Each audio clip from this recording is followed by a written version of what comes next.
নমস্কার, সকলকে স্বাগত জানিয়ে আজকে ব্লগটা শুরু করছি। ব্লগটা যে যেখান থেকে দেখছেন আশা করি সবাই ভালো আছেন। সামনেই বড়দিন, আর কয়েকটা দিন পর নতুন বছর শুরু হবে। প্রতিবারের মতোই বড়দিনের আলোয় ঘর সাজাচ্ছি। দেখতে দেখতে গোটা একটা বছর চলে যাচ্ছে, আর হাতে মাত্র কটা দিন বাকি। তারপর ক্যালেন্ডারের পাতা শেষ হয়ে যাবে, আর পড়ে থাকবে শুধু স্মৃতি, গোটা একটা বছরের স্মৃতি। আর সামনে যে বছরটা আসছে সেখানেও পড়ে থাকবে অনেক ভাঙাচুরো, ভালো মন্দ ঠিক ভুলের দাঁড়িপাল্লা। কিন্তু তাকেও সসম্মানে গ্রহণ করতে হবে, এটাই তো জীবনের রীতি, না? এই গাছটা কিন্তু বহু বছর পুরনো, সেটা আপনারা জানেন। এই গাছটাকেই সাজিয়ে রাখবো এই কদিনের জন্য, আর এই পুরনো বল এগুলো দিয়ে গাছটাকে সাজাবো। এবার ইচ্ছে ছিল যে নতুন ধরনের জিনিসপত্র কিনে গাছটাকে সাজাবো, কিন্তু সেটা তো হলো না। এখন যা আছে তাই দিয়ে সাজিয়ে দিচ্ছি। বিশ্বের বেশিরভাগ দেশে জানেন বড়দিন একটা প্রধান উৎসব। এটা খ্রিস্টানদের উৎসব, কিন্তু অখ্রিস্টানরাও এই উৎসব ধুমধাম করেই পালন করে। এই বড়দিন খ্রিস্টান অখ্রিস্টান সকলের জন্যই গুরুত্বপূর্ণ, কারণ এই দিন সরকারি ছুটির দিন হিসেবে পালিত হয়।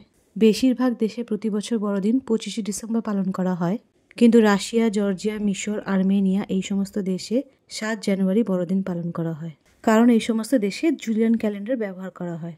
জুলিয়ান ক্যালেন্ডারের 25শে ডিসেম্বর, জর্জিয়ান ক্যালেন্ডারের 7 জানুয়ারি। এই দিনকে বড়দিন আরও একটা কারণে বলা হয়। 23শে ডিসেম্বর থেকে দিন ধীরে ধীরে বড় হতে থাকে, আর রাত ক্রমশ ছোট হতে থাকে।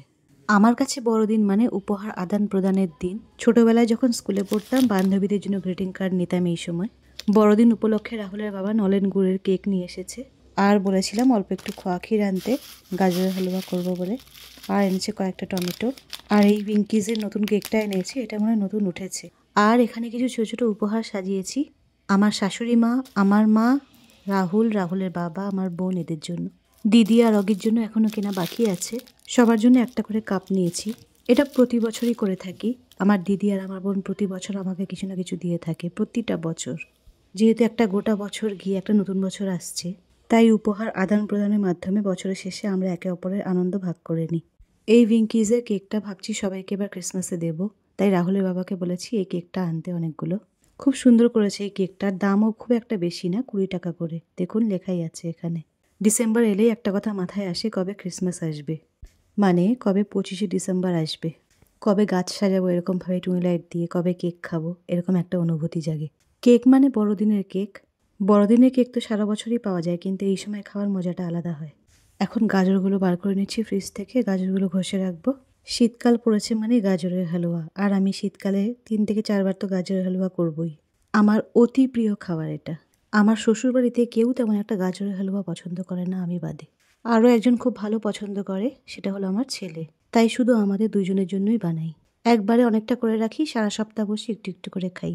চলুন ব্লগটা তাহলে এখানেই শেষ করছি। বেশ শীত পড়েছে, আর শীতল বাতাসের সঙ্গে উৎসবের মরশুমও শুরু হয়ে গেল। এখন শুধু ঝকমকে আলোকসজ্জা নয়, মানুষের মুখের উষ্ণ হাসি দিয়েও চারিদিক আলোকিত হবে। অনেক ভালো থাকবেন, নতুন বছরের শুভকামনা রইল।